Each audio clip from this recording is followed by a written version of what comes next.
Hello, everyone. Welcome on in. Welcome on in to day two of the F500 breakthrough event. Okay, come on in. Let me know when you're here. When you are live, give me a hashtag live so I know that you're here. Don't be shy. Say hello. Say hello. When you're here, let me know that you're here. This week, this entire week, we're talking about how to get ready for corporate, how to sell your products and services to Fortune 500 companies, big companies, because we want to get that corporate money too. That corporate money is a lot more steady, okay, than a lot of other money. So this is all about unlocking this stream of revenue in your business or adding this into your business portfolio. Come on in, say hey when you're here. Give me a hashtag live when you are live. Okay. So let's recap a little bit about what we talked about yesterday. Yesterday, what we talked about was really shifting into that corporate, really shifting into like what corporations want. What is the mindset of a corporate buyer? How corporations make decisions. And I helped a lot of people stop overthinking the corporate side of their business, right? We uncovered a lot yesterday that we have so much that we can sell to corporate. And for the people that weren't here yesterday, the long and the short of it is if you have had a job in corporate before, you most likely have something that you can sell to corporate. Okay, can we touch and agree? Is that what y'all walked away with yesterday? Okay, hey Danny, hey Crystal, hey Liana, hey Dr. Mary, hey Candy, right? So that was the thing yesterday. I want to, before we get into corporate branding today, I want to go ahead and give a teaser and let you know that yes, corporate branding is different from how you brand for consumer. Even if you are trying to sell to small business owners, and there were a lot of things that when I looked at the replay yesterday and I took my notes, I want to clarify today. Okay. Even if you are selling to small business owners, I still consider that you selling to consumers. Why? Because small business owners still are very much so in the consumer mindset. They're in the consumer mind space. Why? Because when they are in that space, when it's your business, when it's your baby, you make very emotionally charged decisions about your business. Okay. When it is not your baby, which is the corporate space, right? When people are making decisions in the corporate space, that's not their baby. They're playing with the house money. Okay. They're playing with the house money. They're not making emotionally driven decisions. And so, therefore, we have to approach them as two different beasts, two different things. Okay.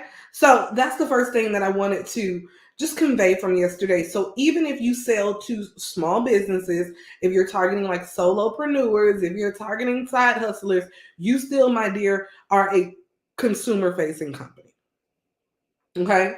When you are selling to the big dogs, right, that have multiple layers, multiple facets, generally what I am talking about when I'm talking about larger businesses is you are selling to businesses that are $1 billion plus businesses. So I truly am, when I say corporate, I mean corporate. When I say Fortune 500, I mean a Fortune 500. Okay. So does that make sense? We're operating a little bit differently in this space. Okay. Hey, Misha. Hey, Sharon. Hey, Tamika. So here's the second thing that I want to make sure we understand before we go into corporate branding today. And I had some conversations with people today. Shout out to the folks that booked out my calendar last night. Booked out my calendar last night to work with me on building out their corporate side of their business. But here's what I want to say. Okay. Hear me out. I, Kendra J. Lewis, aka the Boss Architect, aka F500 Fierce, okay, I am building portfolios, right? I am building business portfolios. What does that mean? What did I tell y'all last night? We are going for building $1 billion empires. $1 billion empires. Okay. Hey, Miss Lorna. Oh my gosh, I haven't talked to you in so long. Um, and what does that mean? That means it's not either or. That means that my focus is having women truly build out these portfolios. And I know publicly I have never talked about what those portfolios include, but I will just give a little bit of a synopsis. It includes the consumer facing business in your portfolio. It includes a corporate facing business in your portfolio and a few other business types and investments that we utilize to build these $1 billion portfolios. Okay? Some things are meant to be assets that we get value, the valuation super high, and that we sell off. Some things are meant for acquisition. You understand me? I'm really talking about portfolio building. So that means I'm not telling people to abandon their consumer facing business. Don't throw that away, right?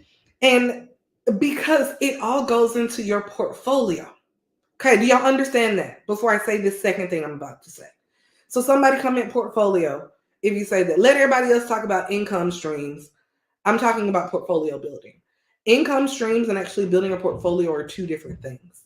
And that's a whole nother story for a whole nother day. Okay? Portfolio. We're building a portfolio. Right? And some of you will end up in my portfolio. Some of y'all will end up in my portfolio. It's fine. Hey, Faceless Marketplace. Okay. So that's thing number one. Okay. That's thing number one. Yep. The people that are on the inside know I got a whole bunch of funding that just came my way. Upwards of $200 million that I have to portfolio build. Right?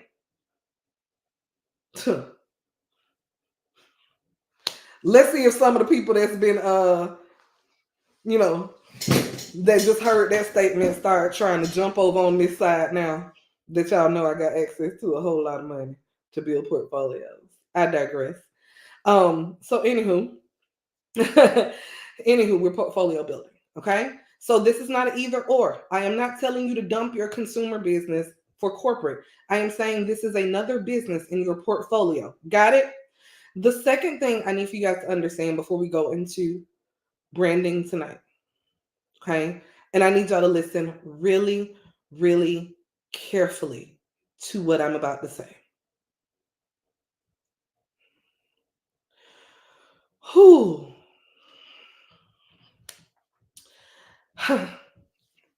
Some people on here are more suited to, let me take it back. When you are building a portfolio, I wish Kat was on here tonight. Where are my people that invest and do stocks? When you are building a portfolio, everything in your portfolio is not going to be green all of the time. Okay, y'all know that, right? Everything in your portfolio is not going to be green all of the time. Sometimes you're going to have some part of your portfolio in the green. Sometimes a part of your portfolio is going to be in the black. Sometimes a part of your portfolio is going to be in the red. That is literally what a portfolio is. Okay. That's why when you have mutual funds, when you have stocks, when you have things like that, you leverage your bets and you hedge your bets because everything is not going to do well all of the time. Naturally, businesses have ebbs and flows. Yes, we know that business is not always going this way. Neither is it always flat. Neither is it always down. Business generally does this. And what your hope is that the curve starts flowing upwards over time. It is not realistic to expect everything to do absolutely positively well all the time. Okay? So, here's what I need for you to understand. You start with the thing that is the lowest hanging fruit that requires the least amount of risk, okay, and that is able to get you started quickly. Y'all understand me? Listen to what I say. You start with the thing that is the lowest hanging fruit, that's the easiest to get started, and that has the lowest amount of risk. Some of y'all, let me go ahead and say this, because now that y'all, the Southern's coming out, I've been very professional so far. I'm in all my white tonight, looking godly and angelic on tonight. But let me let the Decatur come out real quick, because I can switch it up very fast. So I'm no longer being demure or cutesy. I'm about to be very Decatur right now. Let me tell y'all something. Some of y'all, corporate is the easiest thing for you. Corporate is going to be your lowest hanging fruit. You know why? Because you're not ready to play in the consumer space because you're still used to hiding. Some of y'all, I've been trying to work on a consumer offer with you for 3 years. You still ain't launched it. Baby, you probably need to try corporate or try Jesus. Okay? Because if we've been working together for 3 years and you ain't launched yet, corporate is not your ministry. I mean, consumer is not your ministry right now.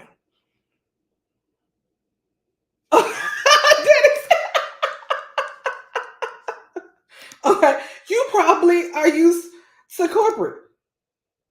And that's probably where you need to play. That's probably the lowest hanging fruit for you. You know why that's the lowest hanging fruit for you? Because if you get corporate like solidified, then that gives you the money to play in the consumer space. Because the consumer space, if you don't love it, it's going to take you a whole bunch of money. Because you're going to have somebody market it. You're going to have somebody do creative, because your heart is not going to be totally in it. When you have one or two resources, you either got money or you got time. Money allows you to shrink time. And so a lot of you that have been working on your consumer side for 35 years and you ain't launched it yet, well, hell, if you had a whole bunch of money to throw at it, it would have been launched and it would have been up. But apparently you've had time. Right? Same thing. If you get in corporate and you have never been in corporate, you don't know how to you play the game, you don't feel comfortable in corporate. Well, hell, you probably need to go to consumer route. Right? Are y'all understanding what I'm saying? Leanna said you're making a whole lot of sense right now. Money allows you to shrink time. You got money or time. Okay? It just is what it is. And can I tell y'all a little something? Business takes both. Business takes both.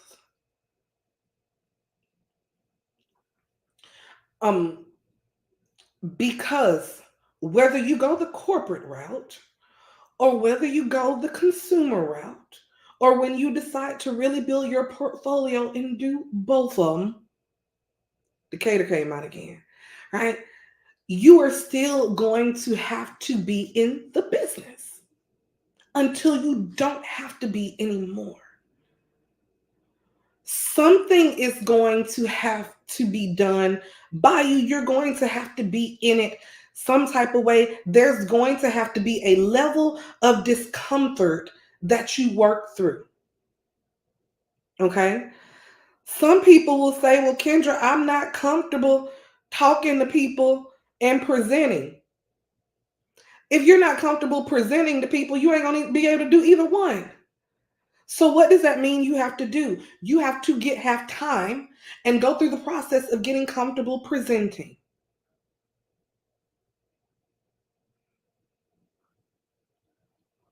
Right? And I told this story to Kendall yesterday. I told this to the ladies in the after hours lounge last night. Do y'all know how I got super comfortable presenting? Super comfortable presenting. I wish I could show you guys some of my old practice where I was practicing presenting. So for the people that are new here, my background is corporate consulting, all that kind of stuff. Y'all know consultants, all we do is create decks and present. Okay. I remember my first ever presentation I had to give to executives. Well, let me go back. I had a lot of executive development in baptism by fire. Okay, I'm just gonna go ahead and tell y'all. Baptism by fire. I was in an executive development program A lot of people know this story, but for the people that don't know, let me tell you the gist of this program. Every 8 months, I had to relocate. Every 8 months, I didn't know what my job was going to be.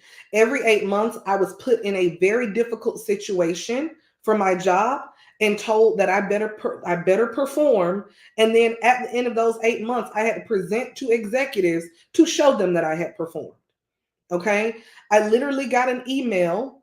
I need y'all to come on. I literally got an email that said in April, I'll never forget this, in April of 2012, that said, hey, I'm sitting in my living room in Atlanta in April of 2012. It said, we need you to be in Chula Vista, California, and you need to report there by May. By the way, your role is you're a manufacturing supervisor for a site that produces jet engine nacelles. I had never worked in aerospace before, never had worked in manufacturing, never had even been to California, but I had to pick up my life and leave. 7 months later, I got an email that said, bloop, had fun in California, did some great work. Glad you got up to speed with manufacturing jet engine nacelles. Did some great job. Go present to the executives, hop on a flight to Charlotte, present to the executives. Oh, by the way, you're moving to Connecticut next month. And you're going to be in supply chain then. Oh, and by the way, you're going to probably be basically living between Connecticut and Montreal, Canada. So uprooted my family again, moved to Canada, worked in supply chain on jet engines. Okay. Few months later, got another one. Hey, you know what? Time to go to Colorado Springs. You're about to go to, you're about to go to Otis Elevators that produces elevators. You're going to be a manufacturing strategy associate, the only one. Oh, and by the way, you're probably going to be in China for a few months. Picked up, got it, hauled ass, had to be in China for a few months. Right? Right. This is how I got baptism by fire. Because I got used to having to survive and having to perform. And then after that, they were like, need you to go to Colorado Springs. Right? Now you're going to be at a site that works, that produces the ejection seats for jet engines. Oh, and then after that, it's like, oh, hey, you're going to Abu Dhabi. We got an offer in Abu Dhabi for you to work for the UAE government. And then after Abu Dhabi, I got recruited by Target. And that's kind of the last decade of my life, right? I say all of this to say I didn't just wake up one morning and get good and comfortable.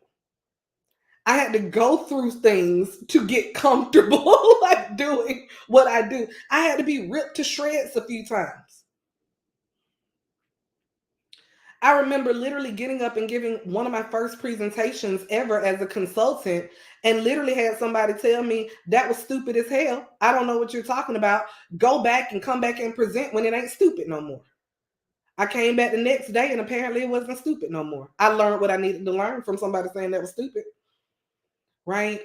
I'm saying all this to say we got to start somewhere and we have to build the muscles somewhere.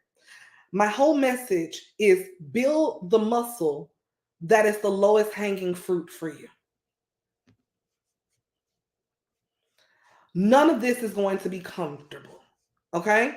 Are we good? So I say, good evening. Hey, Chanel, we haven't started corporate branding yet. I'm just cleaning up from yesterday. Okay? I wanted to make sure I got some real big points across. Okay? So what did y'all learn from what I just said? First things first, right? First things first. This is not an either or, right? We are building portfolios, yes? So most of you are going to have to do a separate business. I have a separate business for my corporate, and I will probably share what that business is with some people, but I am very protective of that business. Most people don't know what that business is. But no, it's not the boss architect. It's not. I have a separate entity, separate team, separate everything. Okay. D, what you mean what is considered low-hanging fruit? Low-hanging fruit are the things that come easier to you. So it's kind of like you have to do an exercise in your head that says like, would I rather, right, get up and present in a corporate boardroom, or would I rather get up and present in front of a large group of strangers on the internet? Would I rather have go for volume and serving a lot of clients and like getting really good at that emotional selling piece and emotional selling and entertaining people, which is generally what you have to do on the consumer side? Or am I going to really get good at negotiation and really standing in my authority? And like, so it's literally looking at, because that's what you have to do on corporate. So it's really looking at what are the things that are the least path of resistance for you personally based on where you already are. Okay. I'm going to tell you guys, I love both sides. Honestly, I love both sides. But let me tell you something. Corporate is just a lot more natural to me. And it doesn't have to do with the fact that I have a lot of corporate experience, which I do, right? It has to do with corporate is what challenges me the most. I love corporate, and I'm gonna be very, very transparent with you guys.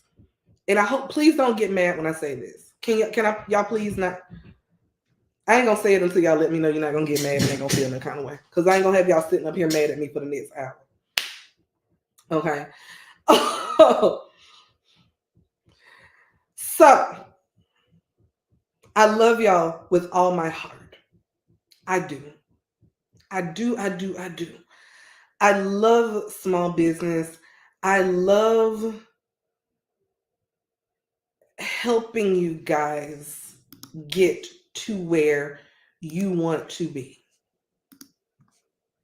Okay. Okay. Thank you, Agape Photo 3 on Instagram. Okay. But here's the thing. I am used to, and I get lit up by solving big, impossible problems. You have to, it's in my personality.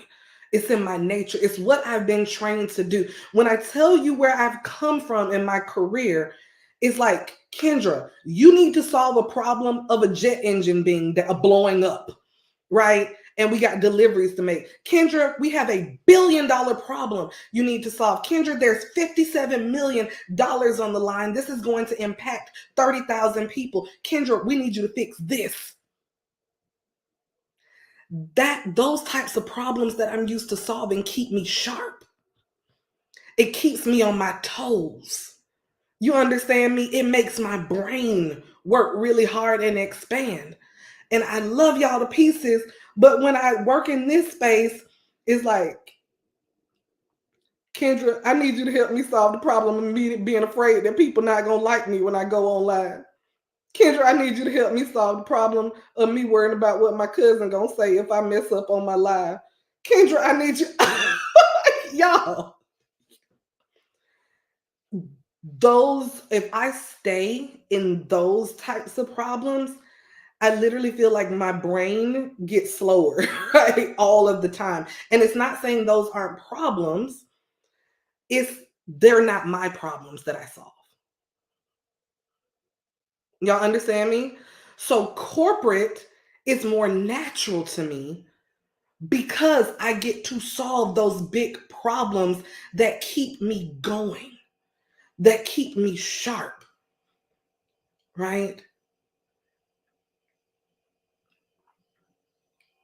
Okay. It's like you just stop snitching on me. I told y'all it keeps me sharp. And me working with big corporations and solving those big problems allows me to bring those new things back to you.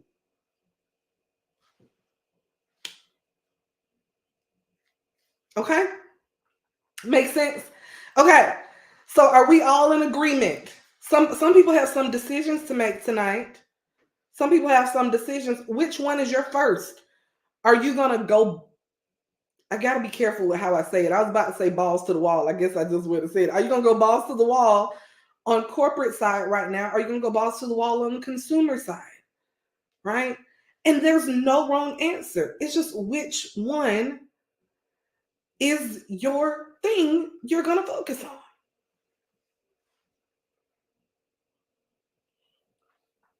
Right? And then Portia said something, and I do want to address this. In either one of your businesses, right? Portia said, I just like being in the background after modeling and being in entertainment since childhood. Then, Portia, if you have one or two options, and how many other people feel like they just want to be in the background? If you just want to be in the background, right? In the consumer side, you have to then have money.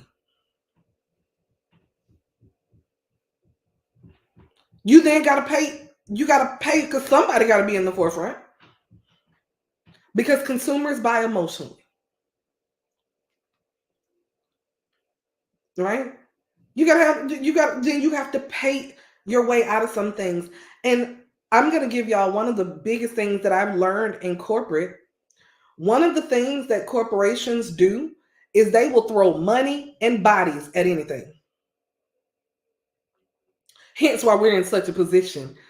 If you learn the corporate side, corporations will throw monies and bodies at everything. Did y'all know that? They will pay a premium, just be like, instead of truly solving a problem, to look like they're solving a problem, they're like, here's some money, here's some bodies to work on it, right? They don't even have to be smart bodies, just warm bodies, so we look like we're solving the problem. If you don't have money and bodies to throw at something, then you need to go to the place to where you actually don't have to be in the forefront. Okay? So it's like we have to make a decision. Like I said earlier, got money or time, right? I use a little bit of both. Right? But it is what it is. And the final thing that I want to drive home is even if you are not the face of the business, even if you pay somebody, and I want to say this with all love in my heart, even if you pay somebody, you still need to be the heart of the business. And I have worked with so many of y'all, and I'm going to step on some toes for real now, that like, I'm like, okay, what is your specialty? What business do you want? Like, tell me about your background. And we decide on a business. And then y'all tell me stuff like, Kendra, well, I don't know what to say. I don't want to talk about the big. Can you tell me what to say? How I'm supposed to tell you what to say about your business? Some of y'all want to be possessed. And I don't do possessions. Hey, I just want to be possessed by the Holy Ghost. That's the only thing. Well, I don't do possession. You and y'all don't want me to possess you at all because I've been to tow your credit card up at Starbucks. Okay, I can't possess you. But if I did, your credit card would be towed up. I'm gonna go ahead and tell you. I'll wear it out. Okay? So you probably don't want that. So it's like you have to embody whatever it is you do if it's going to be your business. Okay? So that's my 2 cents on that. Let's talk about corporate branding. Put branding in the comments if you're ready to talk about corporate branding. If you're ready to talk about corporate branding, I'll give folks time to get on in here to get your mind right, to get your notes ready. Corporate branding. Also, announcement to make. Announcement to make. We have, oh Lord, my husband calling me. Don't he know I'm on a live? Let me put my, oh, I couldn't even put him on do not disturb if I wanted to. I couldn't put him on do not disturb if I wanted to. Okay, so one more thing, housekeeping announcement. I told y'all told me last night that you wanted to me to open up another spot tonight in the F500 After Hours Lounge. I open up another F500 After Hours Lounge for VIPs tonight, and there are still 4 spots open. Now, y'all had me create another spot. So if you have not grabbed your VIP spot tonight, the people that were on last night, y'all better tell them how good it was. Tell them how good it was. I went through everybody and told them what their corporate offers were. They got to ask their questions. So if you have not had an opportunity, go ahead and grab your VIP spot. Okay. So that's the announcement. That's the housekeeping. I just put the link up on the screen. Grab the VIP spot. Tonight starts at 8:30 p.m. Eastern Standard Time, right after this. Okay? Okay, let's keep it moving. So, corporate branding.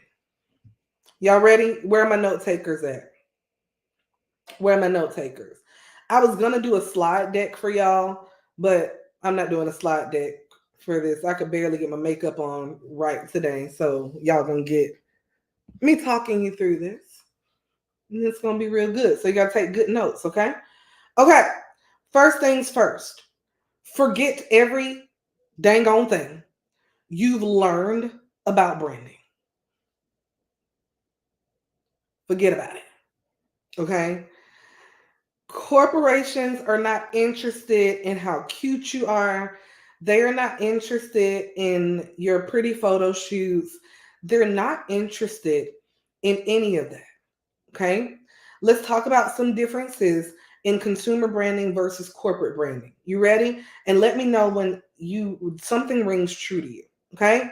First and foremost, if you are selling to consumers, if you are selling to consumers, I need you to understand this. And for the people that weren't here earlier, when I say consumers, I mean small businesses too. Okay. Thank you, Tamika, for taking good notes. Tamika, forget everything you learned about branding. Consumer branding focuses on emotional attachment. I've told you guys this several times before, but consumers make decisions emotionally. And the funny thing is that a lot of times you guys are actually super logical, especially my corporate ladies, my overachievers. Y'all are emotional. You're logical as hell. And then you try to sell to consumers logically. Consumers do not make purchasing decisions logically. Hell, half of y'all on here don't make purchasing decisions logically. When was the last time you went in Target and made a logical purchase? I'll wait. You made a purchase because you wanted it. It felt good in your spirit. Okay. You went in Target to get some toilet paper. You came out with wall sconces, candles, 3 new outfits, air fryer. Me said a tap of the brow air fryer. Y'all didn't buy none of that stuff because it made no damn sense. You bought it because you wanted it. Right? Consumer purchasing behaviors are based on emotion. Consumer purchasing behaviors are also based on another emotion that a lot of you guys don't think of. It's based on fear. Come on. I know y'all are FOMO people in here. I'm a FOMO person. We don't be wanting to miss out on nothing. And I'm one of those marketers that will tell you, like, if you ever are not able to do something with me, don't feel like you're missing out. That just meant it wasn't our time. And there will be something else, or maybe it won't be something else in the future that you can do with me. And that just means I wasn't your person to do it with. Right? Y'all understand? Right? But we do purchase things based on fear. We purchase things based on community. Y'all understand that humans are pack animals. We naturally want to be in a pack. We naturally want to be in a pack. And this is don't y'all argue with me because I got a sociology degree. I understand human behavior. Right? We naturally want to be a part of something. Right?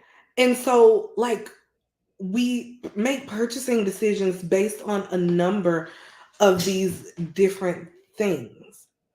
Okay. So we're looking for community. We're looking for it. And most of the time, when you are marketing, right, and on the consumer space, you are having to evoke those emotions. You are having to evoke that connection.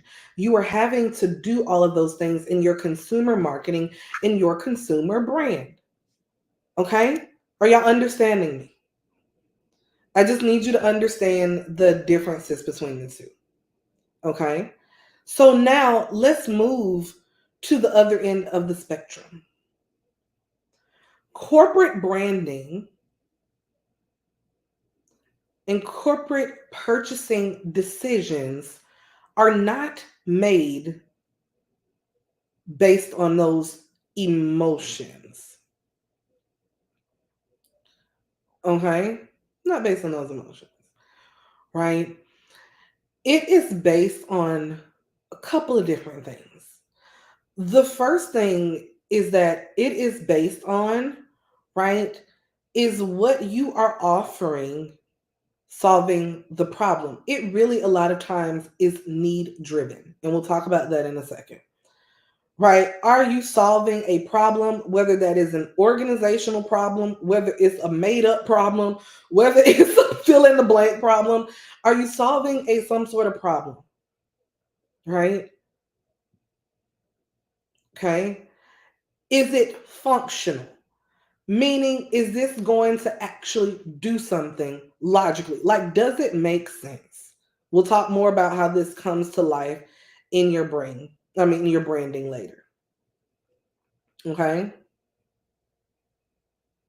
So they're looking for efficacy, they're looking for practicality, right?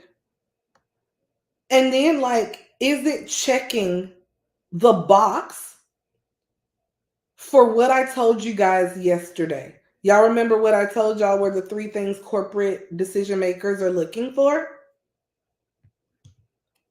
Right? What the corporate decision makers are looking for? Y'all remember what I said yesterday? They are looking to fill a need. They are looking for novelty, meaning something new, or they're looking to check the damn box. So can you clearly articulate that you can do one of those, feel one of those 3 things? Right? And Danny, you're so right. The emotional stuff is why pandemicpreneurs thrived for a little while. Y'all, if I have time later on, remind me to go on a whole soapbox about that. For the new people, let's bring back what I said yesterday. Y'all remember the new thing that I said I trademarked yesterday? MBGA, make businesses great again. Right? Because we got a whole bunch of swamp draining to do with the pandemicpreneurs. We just do. Let's make businesses great again. I want people to build real businesses again. I said what I said. I'm tired. And unfortunately, can I talk to my people of color really quickly? Unfortunately, it's us that fall into the trap most often with the pseudo businesses that are not meant for long-term sustainability. They are meant for a season. They are meant for a trend. They're not built for long-term sustainability, right? I build businesses for sustainability, which is why never have you ever seen me dance on TikTok, but I'm still a millionaire. A few times over. And I don't have to flex and show people what I got in order for them to be there, to say that I am. When you build your business for sustainability, you don't have to do all that foolishness. But I digress. MBGA. MBGA. One more thing I'm going to say.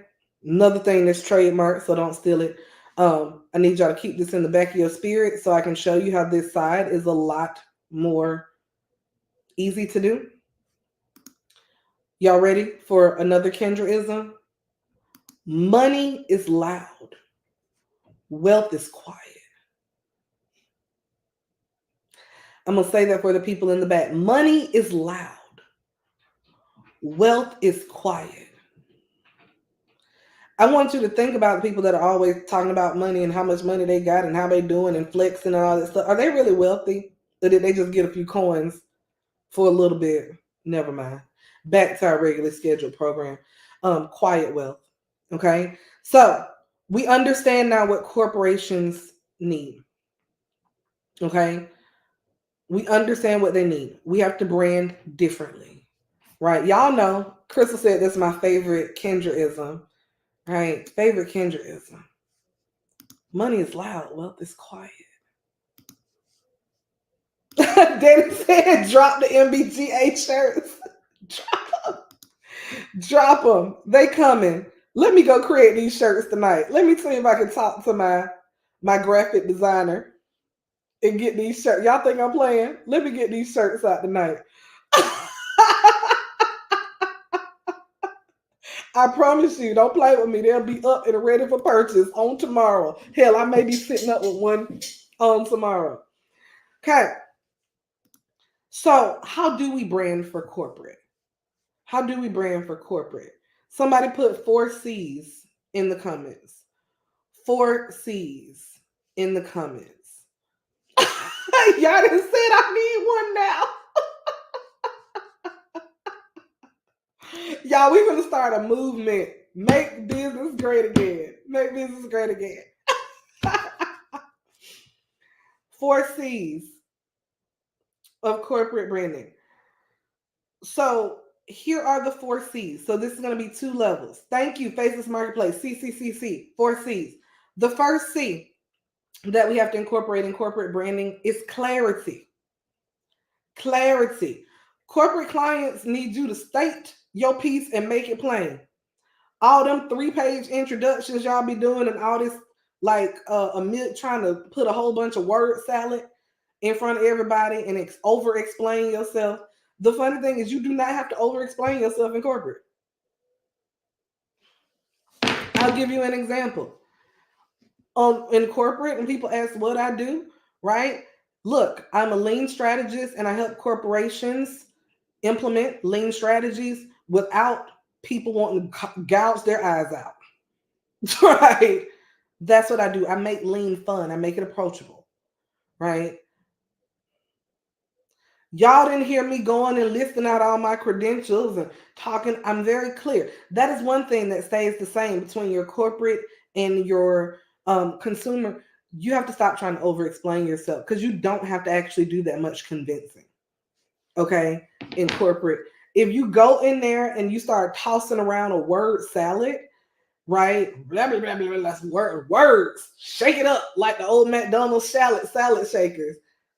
You don't have to do word salads in corporate. Let's make it clear what you do. Okay? That's the first C, clarity. Y'all ready for the second C?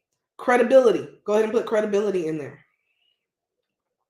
Oh, Tracy, you got an after hours lounge? Perfect. I'll see you tonight, 8:30 p.m. Eastern on the dot. I think Tracy may have taken, we probably got a few spots left. So if you're not in the lounge, that is, y'all didn't say Chat GPT be messing us up. Yeah, if y'all don't stop letting Chat GPT steal your voice, like, can we, once again, MBGA, make businesses great again, right? Can we just really like pretend, even though this is real life, but can we pretend that we are humans actually talking to other humans again? Can we pretend that? I know we've gotten used to acting like we're not talking to humans. We're so used to having a computer voice. But no, when you're doing business, you are humans talking to other humans. Humans just talk. Okay? Okay, so let's go into the credibility space. In the credibility space, what we need to do with your corporate brand is we need to establish you as an authority by showcasing your expertise, your thought leadership, and your frameworks. People need to see that you know what you're talking about. And so this is where a lot of you are actually going to shine because you're more comfortable writing things out. You're more comfortable like talking about all of the things that you know. And in the consumer space, a lot of times I have to tell you guys to dumb it down a little bit because y'all be talking in a way that don't nobody understand but you. Well, in the corporate space, all of my smarty pants, guess what? You can talk really smart. Why? Because it's a whole bunch of other smarty pants that love that kind of stuff. They love the corporate jargon. They love to hear you're going to circle back around and we're going to put this in the parking lot and we're going to revisit this. They love that, right? So all of y'all that talk and over talk and confuse the hell out of consumers, you're going to be great in the corporate space. Okay? That'll be great. Okay? So we do want to establish that credibility. Danny said I found my nerd tribe. I'm so happy. Right? Oh yeah, y'all did parameters and bandwidth. Yeah, my favorite one to be like, yep, we're going to revisit this and we'll circle back after I put this in the parking lot, right? Typically, what we want to do is we want to make sure that we're all in alignment and that we level set. Okay, that's the favorite word, that we level set, right? Oh, y'all gonna have a ball in corporate. Y'all get to talk your corporate stuff all day long.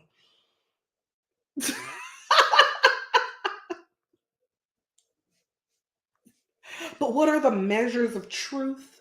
The leading and lagging indicators of success? Are we hitting our milestones? Some of y'all getting happy right now. Okay. So it is what it is. So we're gonna establish credibility.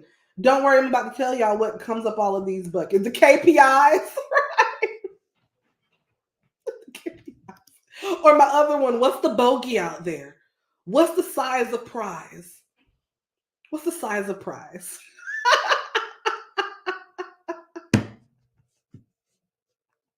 Right? Y'all, I can't make this up. Y'all already know. We need to have a whole session just talking corporate jargon. That would be funny. Right? Oh, yeah, Misha, what are the big bets that we're going to make? What are the big bets?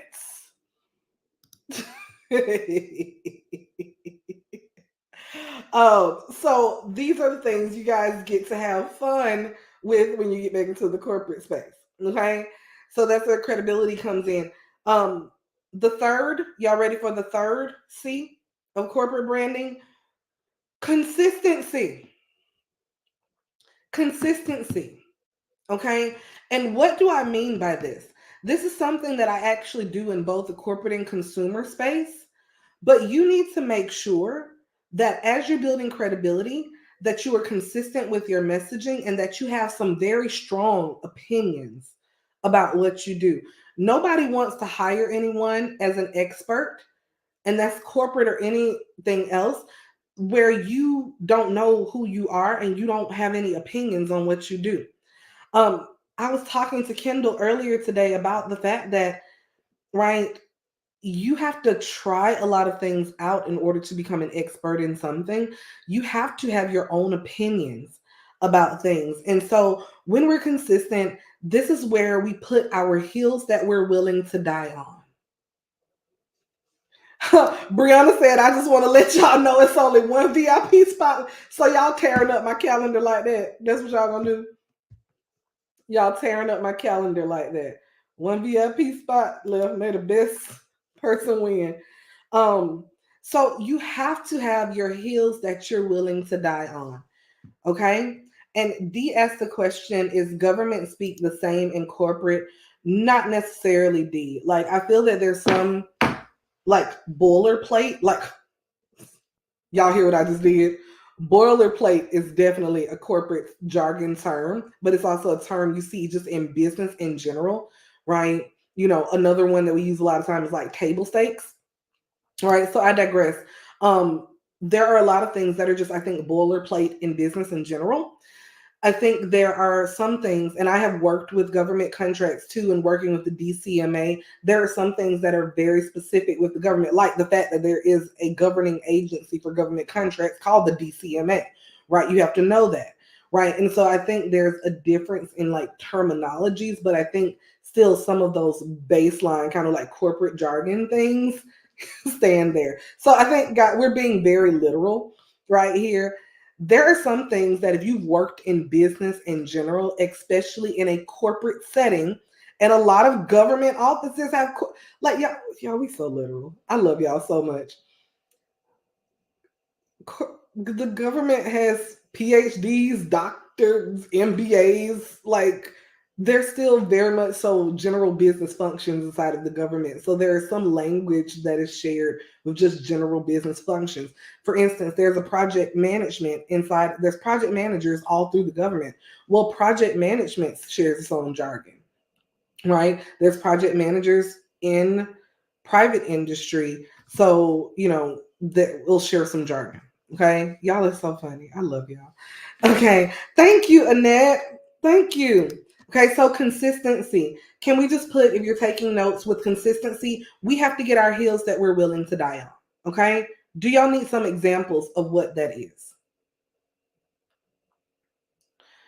These are some of your core beliefs. These are the things that you stand on in your business. Okay. So, an example in my business, um, and like I said, I have this for both my corporate side and my consumer side.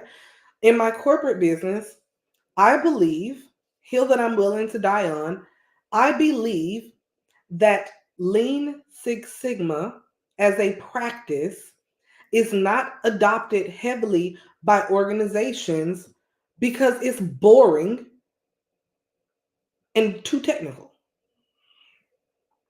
right? I believe it's boring and too technical. And I will stand on that. Anybody can argue me down about it. That's what I believe, right? I believe, right? So that's one of my core beliefs. So that's one of the things that I am very vocal about in my business. I believe that when you're trying to bring lean and trying to transform your organization and trying to be more efficient, that you're doing yourself a disservice if you truly believe that the way that you do that is by replacing humans with machines. I will fight any organization on that. People are thinking AI is going to take over. We can replace everything with AI. I am the first one, and I stand in the gap for organizations, and I say, let me come in first and show you that you don't necessarily want to go that route, and here's why. So I believe that I can still make organizations super efficient and reduce overhead without having human impact. I am not the Grim Reaper like a lot of lean practitioners tend to be as far as going in and slicing and dicing the workforce. I'm like, let me show you how I can do it without slicing and dicing your workforce. You need me. Do y'all see how that position is so firm? So, what do you think that would stand out for to a company that's like, I am about to break, we're gonna have to lay off a ton of people. We're gonna have to do that. If they're like racking their brain and then they see somebody like me come across, like I am going to show you how you don't have to slash your workforce dramatically, how I can still make you efficiency, how I can find the places in your organization where you are hemorrhaging cash if you give me an opportunity to show you my method. Do y'all see how powerful that is? Because I have a hill that I'm willing to die on. What are your hills that you're willing to die on? And so, because I have defined my hills, and by the way, there's a lot of them. When y'all work with me, I will show you all my hills that I'm willing to die on, right? In the corporate side of my business. But that makes it to where I can stand firm on something. All of my messaging around my business is on those hills that I'm willing to die on. Are y'all getting why this helps you be consistent? Ladybug says Six Sigma is mad boring. Not when I teach it. Hence, job secure. That's my thing. I can out like that exactly right there. I understand my target. I understand that's what corporations think, that they're gonna bore the hell out of everybody. I make it fun. I make it human. Okay. Okay. Daddy Daddy, you trying to bully me? Daddy trying to bully me. Y'all bullied me into it last night. I got you. I got you something. Right? Chanel, see you later. Make sure you catch the replay. Okay. Okay. So this is important. Your heels that you're willing to die on will really make you consistent. Dr. Miriam, I may cover this a little bit later, but no, your heels that you are willing to die, like what you believe has nothing to do with their processes. Okay. It has nothing to do with their processes. It is literally um you're talking more about like when you actually get into the engagement, and I can talk about that a little bit later if we have time. But this is agnostic of what's going on inside of their organization. What this is about you having a solution to a problem that organizations at large have. Think about it.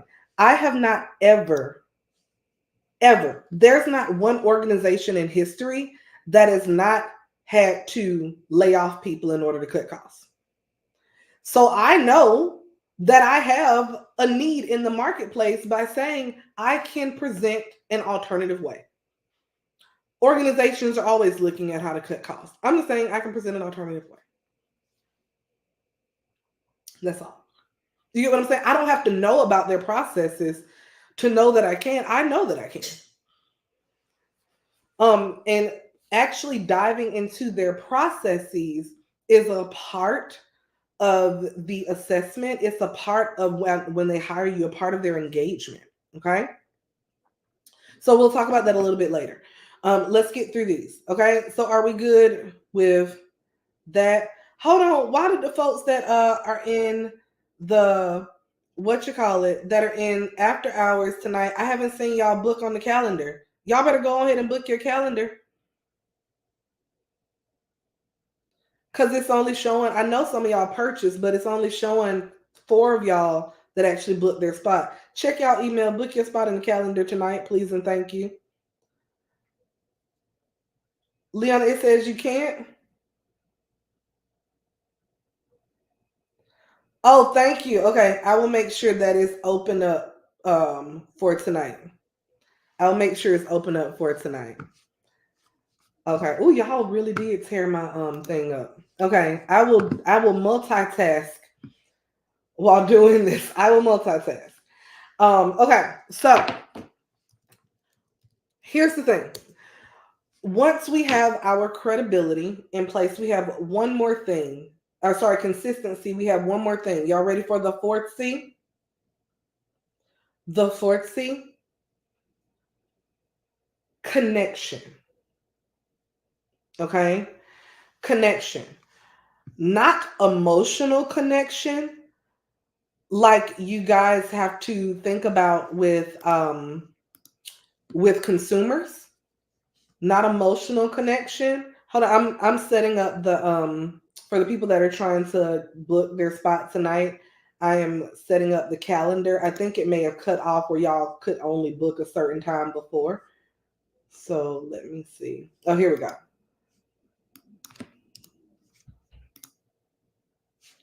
Okay, y'all are good. It's 7 spots open. Go ahead and book for tonight. Okay. Okay, so I digress. Connection. You have to have something in your branding that is going to allow you to connect what you do with the needs and wants of an organization. Okay, so in your branding, we map out how do we clearly articulate that there is a need that organizations have and that I can fill that need. This is generally in the form of some type of lead magnet, which we will cover tomorrow because I'm going to talk about corporate lead generation and all that stuff tomorrow. But we have to have some mechanism to connect with them. Okay, you got it? So we have to connect. Now, this is what we do. This is the problems we solve, and we have to have something in our brand that connects that we are the gap between what they need, what they want, and what we can do. Do y'all understand that? So generally, that's in the form of some branding asset that we can say, hey, we're the in-between space. Okay? So now for the final portion of this, let's walk through the assets that we create in each one of these. Y'all ready? Y'all thought we were done? In corporate branding, I'm going to tell you exactly what we need to create to build out your corporate brand. Okay? So for the first C, somebody put C number 1. Y'all remember what C number 1 was? Clarity. Clarity. All right. Credibility, consistency, connection. Thank you, D. Clarity, credibility, consistency, connection. These are the things that we need to build. Okay. First thing, we need to have a simple 1-page website. For the love of God and all that is holy. Simple 1-page website. Y'all ain't finna wear y'all ain't finna wear the hell out of me. This is not where we do the most. Don't nobody care about y'all know the favorite one. Ain't that the tax preparer pictures? Don't nobody care about this. Don't nobody care about your lifestyle photos. A simple one-page website that simply tells what you do, what your hills that you're willing to die on are, that establishes some credibility, right? And that makes the connection. Y'all understand me? It literally is a simple one-page website. Okay? Leona, don't be laughing at me. Y'all was ready to go get a photo shoot. No, y'all can't wait to do these. Or what's the other one?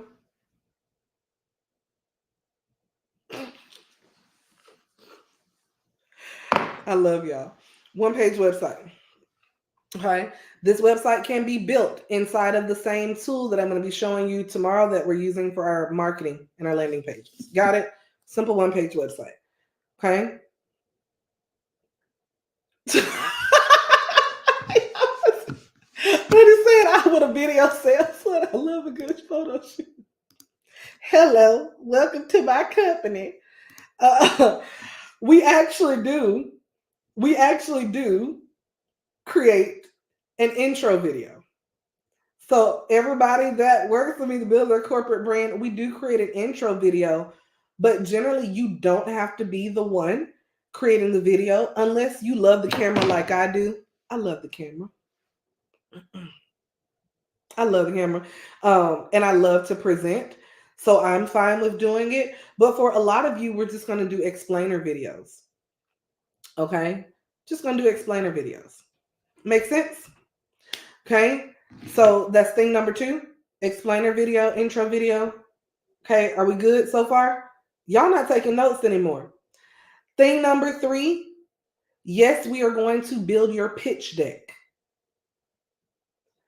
Yes, we're going to build your pitch deck. You need a pitch deck, and your pitch deck is actually going to include synopses of your clarity, your credibility, your consistency, your connection. And the thing that you're going to add in is the part about showcasing the experience about how they work for you. Okay. All right. Dr. Miriam asked a good question. Do we focus on one offer for corporate like we do in B2C? Yes and no. I feel that you can have multiple offers in the same vein, but I also don't necessarily suggest, like, if you are an expert in something, that you don't pigeonhole yourself in one thing. And we can talk more about that later. We don't build corporate offers the same way we do consumer offers. They are built very differently, and I mean very differently, because corporate is a bit more fluid, right? It is a bit more fluid. So we don't build them the same. No, you're not walking somebody through a course. You're not having to tell them all the things that's included, right? So it's different. Okay. Generally, you're giving people like high level what your process is, and you're generally putting a scope of work together once they have decided that they're going to go with you, and that scope of work goes after the proposal and all that stuff. But we can talk more about that in another session. Okay. So your pitch deck. Okay. Are y'all still with me? The other thing that we need, you guys are going to love this. You guys are going to love this, because tomorrow you will learn that we do utilize a specific type of lead generation. We actually do multiple types of lead generation with this. But let me just say one thing. Oh, baby, we about to tear Google up with your business. You understand me? Who ready to tear Google up? You're about to be all over Google. We about to tear it up. So we have a blog. You're going to have a blog. Okay. Bonus points. Those blog posts are going to moonlight as articles on LinkedIn. The reason we do blog first is because we want to do the blog. We want that to get the SEO. We want that to get the credibility, and then we can repurpose it for LinkedIn article, but we always go blog first. Okay.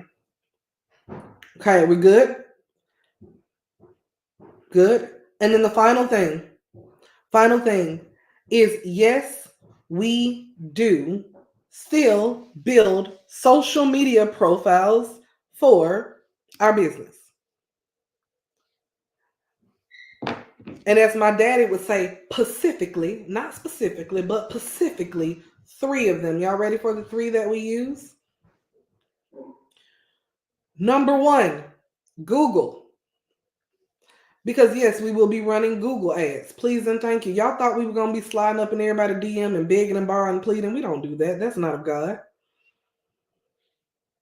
We run Google ads. And we leverage SEO. Do y'all know most of the corporate purchasing decisions I found on Google? Duh. Right? Second thing, we're going to be on Facebook. Why? Because we also run Facebook ads. And I promise you, the way that I'm going to teach you how to run Facebook ads, nobody, and I mean nobody else is doing this for corporate. It's so brilliant that I had to kiss myself when I came up with it 2 years ago. You're like, 2 years ago? Kendra, why you just not telling us? Because that's when the Lord told me it was time. 2 years ago, I've been using this approach. Okay. The final place, y'all ready? For the love of God, because y'all can't wait for this one. LinkedIn. My least favorite. LinkedIn. Not because you're going to be sliding up in random people's DMs in LinkedIn, but because LinkedIn allows you to establish credibility in that space and also allows you to become a part of groups. Okay. Okay. That's what we're going to build. Okay. So let's recap. 4 C's of corporate branding. Remember, we do not brand in corporate like we do for consumer. 4 C's of corporate branding. Okay. 4 C's, y'all remember them? Clarity, credibility, consistency, and connection. Okay. What are we going to build in order to actually build out their brand? Okay. We're going to build our 1-page corporate website. We're going to create a pitch deck. We're going to build our blog. Okay. And we're going to create I forgot the intro video, and we're going to have 3 profiles that we utilize for our corporate business: LinkedIn, Facebook, and Google. Okay. What you doing? Hey, how y'all feeling? How y'all feeling? Drop some questions. I know Dr. Miriam had a question earlier, and Amanda, you had a question yesterday. I wanted to make sure that I answered. Okay. So Amanda asked a question yesterday about the certifications, and I know a lot of y'all have heard about like the women-owned business, the end of whatever all these certifications are, WBE, all of that. Great. Lord, have your way, right? Getting all those certifications. They are not necessarily, right? They are not necessarily required for corporate contracts. They aren't even required for government contracts, but they definitely are more heavily weighted because government a lot of times will earmark certain opportunities just for those certifications, right? Y'all know that. In corporate, it's a little bit different. They do have targets, right? They do have targets that they have to hit, that they try very hard to hit. So like I can't tell you what company, but I know for sure a company is like, oh, we want to bring on, X amount of Black owned brands over the next few years, where they are way under goal for the amount of Black owned brands that they can bring on. And that's a whole nother story for a whole nother day, because I was pissed when I heard why they can't bring them on. And by the way, it don't have nothing to do with them. It got something to do with the Black owned brands, but I'll talk about that in another time for another day. I was pissed. But hell, it's no skin off their back. They just keep lowering the goal. And I'm just being really honest about what happens. Right? So, could it be something that like gives you a leg up? Right? And And sometimes I think you need to understand like what gives you a leg up from a actual certification standpoint versus a perception standpoint. Y'all follow me here. Please follow me. Sometimes like if a company really doesn't have any hard and fast targets like, oh, we have this many certified black owned businesses or certified, women owned businesses. Do y'all not think like if they want to look good, that all things being equal, if they can have a little chip on their shoulder or a little chip in their, a chink in their chip or whatever they call it, like saying, look, we've hired a black woman to come in and do our lean operations. I go in full well knowing that I fill in a lot of meatballs for people. You understand me? I'm black and I'm a woman. It is what it is. But I don't have either one of the certifications. I don't have any certifications on my business. And that's never kept me from getting any contract that I went after.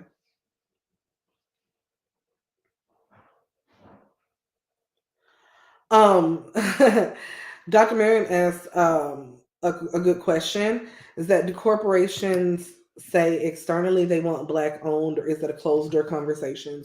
Sometimes it's a little bit of both, right? Honestly, it's all perception. So I don't think they ever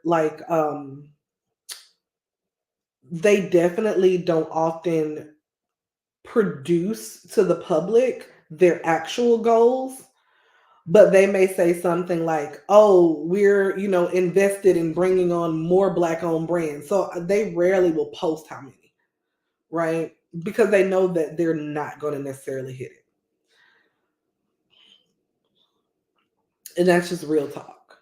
And while I'm on my soapbox, can I just say, like, the conversation, and a lot of you know this because I talked about it, about the company that I'm talking about that could not bring on enough black owned brands, is because we are not good at portfolio building because nobody is teaching us how to portfolio build.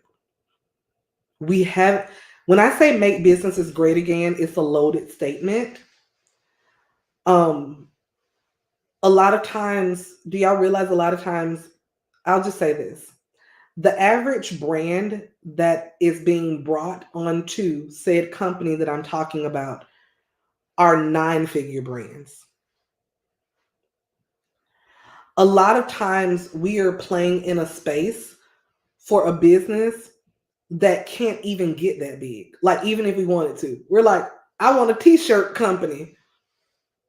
What is even the market size for t-shirts? I'm saying all that because we've been pulled down the rabbit hole of like creating these feel good brands, because everybody has been feeding us, oh, do your passion, live your dream. That doesn't necessarily have to be your business. Make businesses great again. Businesses are just businesses. Y'all understand me? And I hate to put it that bluntly, but I want us to actually build businesses that make money, that actually are like formidable competitors in the marketplace, instead of wanting to have a business that feels good. You know what allows you to do stuff that feels good? When you got money. Money allows you to do whatever it is that make you feel good. I'm gonna shut up, y'all. Y'all just got sick of me. Then make business is great again. That's all I'm saying. I don't want my business to be my passion. Right? I don't want my business to be my passion. I want my passion to be my passion.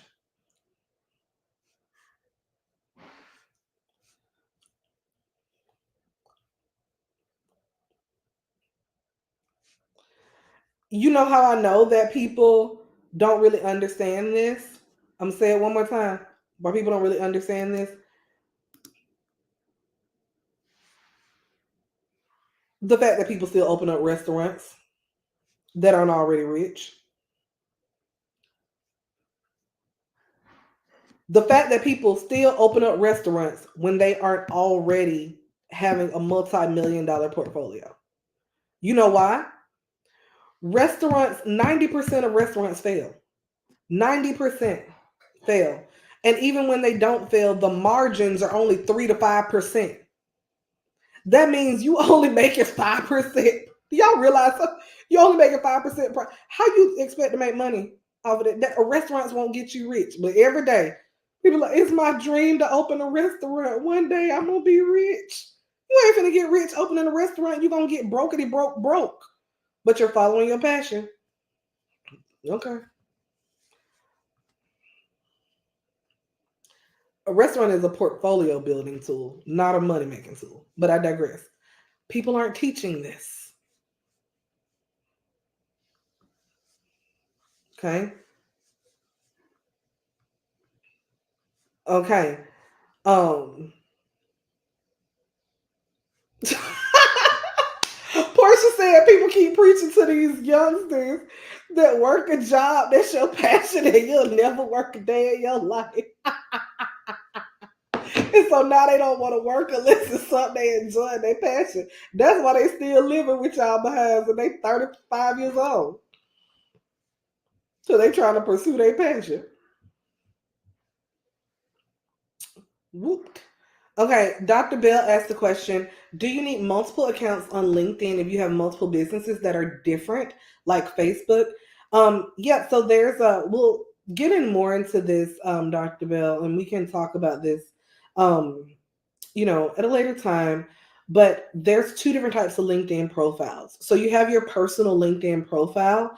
And what I generally do in my personal LinkedIn profile, I am more presenting what like I do. I'm presenting my skill set, right? I'm really talking about like my expertise. I do not care about LinkedIn for the boss architect. I don't. If you go to my Kendra J. Lewis page, you don't see me talking about nothing I do for the boss architect. You'll see that that's listed as one of the businesses that I own. But I don't be trying to sell nobody from the boss architect from LinkedIn. Y'all just be going there to be nosy if you want to see my LinkedIn.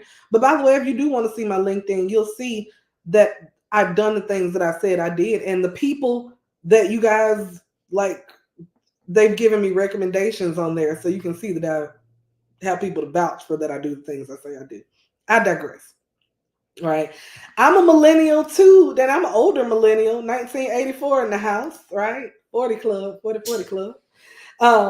But yeah, so it is what it is. So I digress. So you want to have your primary personal profile, which is we'll be building these out. Your personal profile that's really more your expert profile that gives more about kind of you as a whole and your expertise. And then you actually have business profiles up under LinkedIn. Business profiles on LinkedIn. Yep, class 2002. Okay. So you can have multiple business profiles on LinkedIn. Same as with Facebook. Okay. Same as with Google. Okay. So hopefully that makes sense. And the same thing with my like websites and like my brands. I treat like myself, Kendra J. Lewis is a personal brand. So when I brand myself, the Kendra J. Lewis brand is my speaker brand, is my personal brand. And up under that brand is like Kendra J. Lewis. Here's my boss architect business, right? Here's my block the block business. I ain't gonna tell y'all the name of that because that's my corporate facing business. Here's the other business, which is F500 Fierce, that's still consumer facing, but focuses on getting people contracts in the corporate space. Okay, so I'm able to showcase my entire portfolio up under the Kendra J. Lewis brand. Then you have each individual brand that has their own thing too.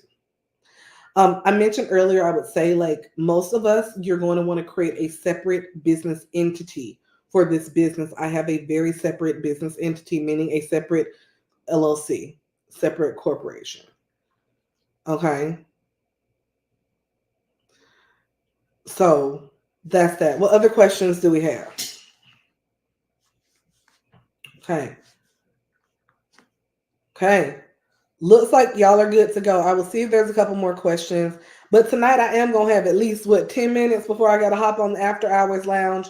So for the people that have been waiting, yes, I did make a decision. And like I said, some people that already told me up last night with this. I did make a decision to open up my F500 boardroom experience. I'm going to get emotional talking about my F500 boardroom experience. This is a 4-month intensive experience that has 4 phases. In phase number 1, we will be building out your corporate offer and your corporate messaging. In phase number 2, we will be building out your entire corporate brand. So, all of the stuff that I listed here tonight, we will be building that out in phase 2. In phase 3, we will be building out your corporate sales funnel, which we will be talking about more on tomorrow's session. So, make sure you're here tomorrow. In phase number 4, we're going to be basically fulfilling, like selling to corporate, pitching to corporate, really understanding how to create those statement of works, those proposals, how to pitch, how to sell, how to close the deals, how to negotiate. So that's really cleaning everything up. There's 2 different ways to approach this. You can purchase each session separately. So if you're like, yeah, I don't need this one, I don't want to do this, or I don't really want to make a commitment, you can purchase the phases one by one, or only 2 of them, or whatever. You're going to end up paying a lot more money, but I did want to put that in as an option. Okay. And then if you commit to all of the phases, then it's a big discount. In total, it's 4 months. Each phase is 1 month. Okay. This comes with a lot of hands on support. So everybody will get their calls with me one on one before each phase. So before each phase, we go into, I will personally work with you to make sure that you're prepared for that phase. Every week, we will have working sessions with me. Those working sessions are Tuesday nights at 7 p.m. That's just for you to get on while I'm working on my corporate stuff, because Tuesdays are my corporate days. Y'all may notice I don't do any meetings for the Boss Architect on Tuesdays, because Tuesdays are my corporate days where I work with my corporate clients. So on those nights, I'll be working with you guys because it'll be fresh on my mind. Because I would have just left with corporate, right? Okay. The third thing is that every 2 weeks, we will have a group Q&A session where you guys will hop on and ask me your questions. Okay. This is where you can get feedback. And yeah, and then of course, I'm not going to leave you hanging. So you're getting all of my tools, my templates, my trainings for every step of the way. It actually ended up being roughly 35 lessons. I was everything I try. Yeah, I promise you, I tried to make this as simple as possible. I tried to make it shorter. I tried to, but I'm just like, I can't make it shorter because I would be leaving something very, very important out. I'll be leaving something very, very important out. No, Dr. Mary, where you get Q&A is the 3rd month, friend. Q&A is every 2 weeks, bi-weekly. Bi-weekly Q&A. Bi-weekly. Okay. Okay. So text me boardroom 404-620-3097. It will take you to a page that explains a little bit more about it. No, there's not a link for me to drop. I need to talk to every single person. I love y'all, but what did I say last night? You ain't finna get up here aggravating me. Okay? You're gonna get up and aggravate me. So I just want to make sure that you are a good fit for it. That you are a good fit for it. Okay? Understood? And if it's not, I will definitely tell you if you don't need to.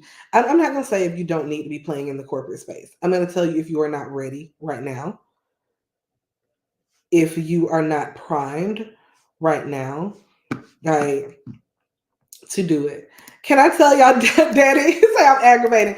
Can I tell y'all, like, so I want to be very clear about when I say aggravating me.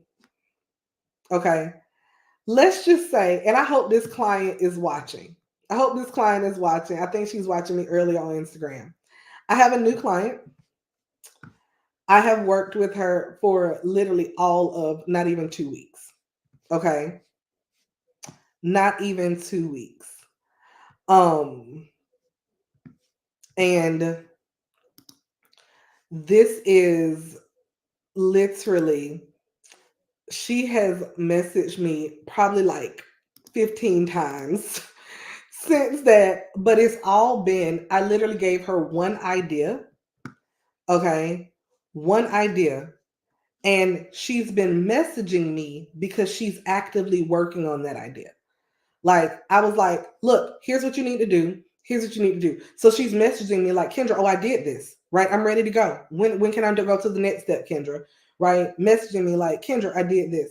What aggravates me is when people are like, oh, well, Kendra, I need to talk to you because I'm just really going through something and I don't know if I'm ready to do this yet. What aggravates me and when it's like, oh, Kendra, I'm sorry. Like, I know I disappeared for 3 years, but now I'm ready to get back to work. Like, that's aggravating me. Right? Like, so I have to be like, I'm like, no, are you ready to go? I want you to come to me ready for feedback. I want you to come to me ready to move. Y'all are getting, why is everybody getting that link? Right? Okay. Let me just drop the link for y'all in here. Hold on.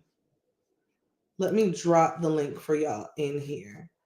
And I'm saying this to say, like, can I just let me speak to y'all heart for a second?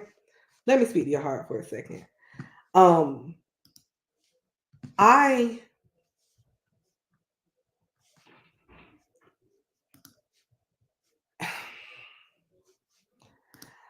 I operate up here. I have very big, like big, once again, which I tell y'all, big problems, right? I am super, super creative. I need y'all to understand how creative I am. Do you know this entire event week? This entire event week, I literally came up with this on a Saturday morning and built everything out and started sending out emails for you. Like, I literally built out everything for this event in one day. That's how my brain operates. That's how fast I move. Okay. So imagine if you operate up here, and you're like big thoughts, big stuff. Oh, I'm creating this. Oh, I'm building this. This is the link, guys. And then you're pulled down here. Kendra, I can't find the link. Oh, it was a Zoom call today. I thought you were supposed to be calling me. Kendra, I need to talk to somebody because I'm not sure I look right. Kendra, I need somebody saying something mean to me today. That pulls me out of the space for me to operate in the way that I can serve you the best. I can't serve you at my best when I have to play up here and down here.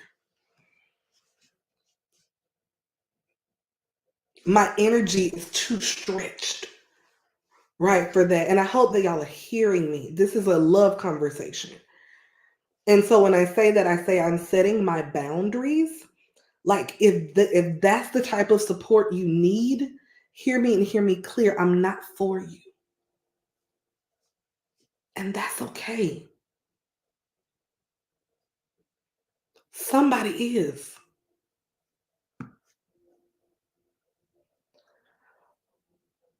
But no, I can't do your big business strategy. I can't operate like if you don't at least meet me here. I can come here every once in a while, but I can't be up here like literally holding space for your multi-million-dollar company. And then you got me down here.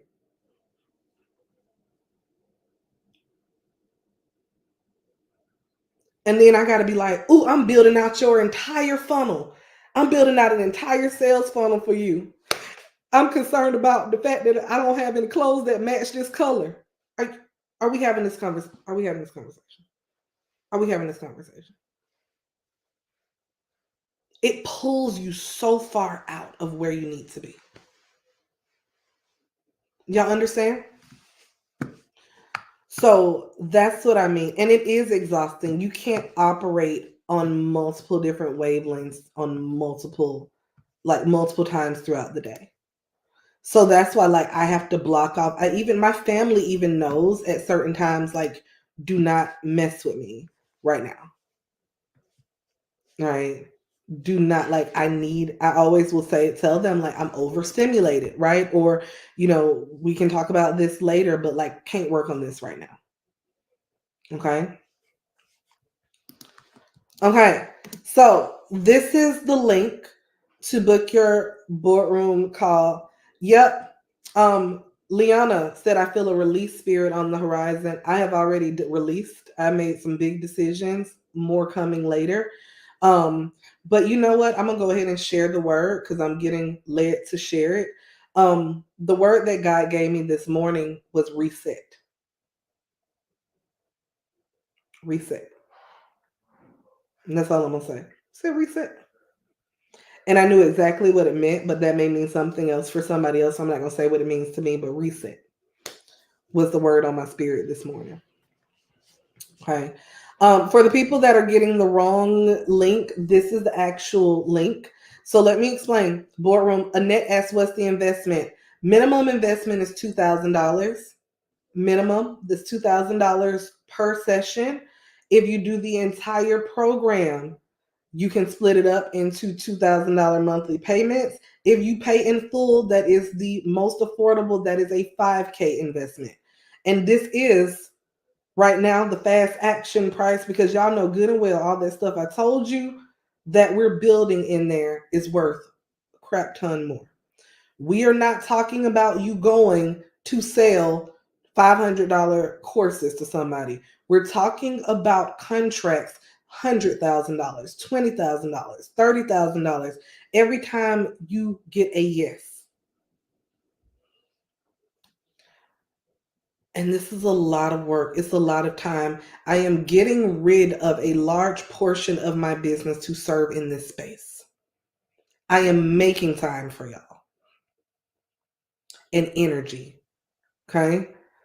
So book your boardroom readiness call. Yep, Tracy, everything don't last forever. It ain't gonna last forever. And just so you'll know, already 9 people have booked it. I'm coming to the after hours call, y'all. Y'all know I'm still on here.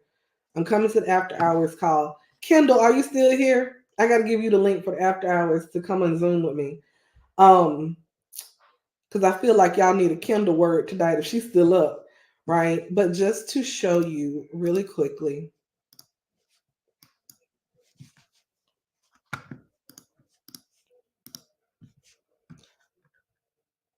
Okay, Kendall, I'm gonna send you my Zoom link. Okay, I'll send you my Zoom link. Like literally, when I say we're going through like understanding the corporate decision making, building out your offer, corporate brand messaging, creating your corporate website, your pitch deck, optimizing your LinkedIn, setting up your Google business, enhancing your Facebook business page, the technology for corporate, the corporate lead magnet, the corporate case study, the corporate free training, the corporate intro video, the corporate blog, setting up Facebook ads, crafting Facebook ads, setting up Google ads, crafting Google ads, the corporate network. And this is one of the biggest things. I'm opening up my Rolodex for the people that go through this. I have connections for corporate contracts. I am literally, for the first time ever, I am leveraging my corporate equity to help other people if you are somebody that I am proud of to refer. Because the one thing I talked about this in After Hours Lounge last night, the last thing we gonna do is you gonna let me build up all this equity in the corporate space for these years and have all of these relationships and all these people then go and embarrass me. We're not doing it. So I have been very, very selective and very closed with my network, but I want to be able to open my relationships and my network up to you. So that's that. And I will tell you, 9 people have already committed. 9 people have already committed. My goal, and what I said, I'm not even goal, my max, because I literally initially said I only want 10 people. Now my max is 15. Maximum 15. So there we have it. Okay. There we have it. So go ahead and book your spot. Somebody already did. Go ahead and book your spot, right? It is what it is. Now we have 10 people already. on there for your boardroom readiness call. We are going to just assess whether you're ready or not. It is what it is. Okay. Love you guys. I will see you tomorrow, same time, same place. After Hours Lounge, I'm coming. I'm coming. I will see y'all tonight in After Hours Lounge, and I will see y'all tomorrow on tomorrow's training, the one that everybody's been waiting for. I will break down my corporate sales funnel tomorrow. Love you guys. Bye.